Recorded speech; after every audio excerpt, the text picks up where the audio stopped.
প্রিয় শিক্ষার্থী এবং অভিভাবকবৃন্দ, আসসালামু আলাইকুম। আমি মোহাম্মদ হজরত বেলাল। আজকে আপনাদের সামনে যে বিষয়টি আলোচনা করব সেটা হচ্ছে কনসোনেন্ট লেটার এস কখন জ হবে না স হবে, তার দ্বিতীয় পর্ব। আজকে আলোচনা করব কনসোনেন্ট লেটার এস কখন স উচ্চারণ হবে। আজকে আমরা 1 নম্বর রুলসে দেখতে পাচ্ছি যে শব্দের শুরুতে এস থাকলে স উচ্চারণ হবে, যেমন হচ্ছে স্কিপ, সিট, সেট, স্কিল।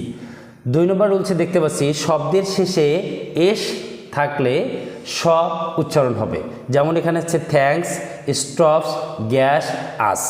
3 নম্বর যে রুলসটি আমরা দেখতে পাচ্ছি সেটা হচ্ছে কোনো শব্দের মাঝখানে যদি ডাবল এস থাকে এবং তার আগে যদি ভাওয়েল লেটার থাকে তাহলে হচ্ছে স উচ্চারণ হবে।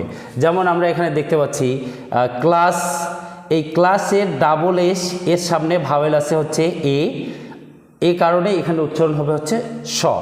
ঠিক একই রকম টস, ডাবল এসের সামনে ভাওয়েল লেটার আছে ও, এখানে যেমন দেখতে পাচ্ছি গ্লাস, ডাবল এসের সামনে ভাওয়েল আছে হচ্ছে এ।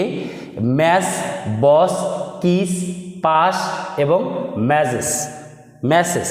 এখানে 4 নম্বর যে রুলসটা দেখতে পাচ্ছি সেটা হচ্ছে আমরা যে সিঙ্গুলার থেকে প্লুরাল করি এস যুক্ত করে, সেই শব্দগুলোতে সবসময় কি এস উচ্চারণ হবে না। সেই শব্দগুলোতে দেখতে পাচ্ছি যে প্লুরাল ওয়ার্ডের শেষে এফ, কে, পি, টি থাকলে এরপর এস থাকলে স উচ্চারণ হবে। যেমন আমরা এখানে দেখতে পাচ্ছি চিপ, চিপ থেকে হয়েছে প্লুরালে হয়েছে চিপস, ডাক থেকে হয়েছে ডাকস, স্টুডেন্ট থেকে হয়েছে স্টুডেন্টস, হেল্প থেকে হয়েছে হেল্পস। আমরা এই এসের কনসোনেন্ট এসের কারণে যে স উচ্চারণ হবে তার একটা প্র্যাকটিস শিট রাখছি।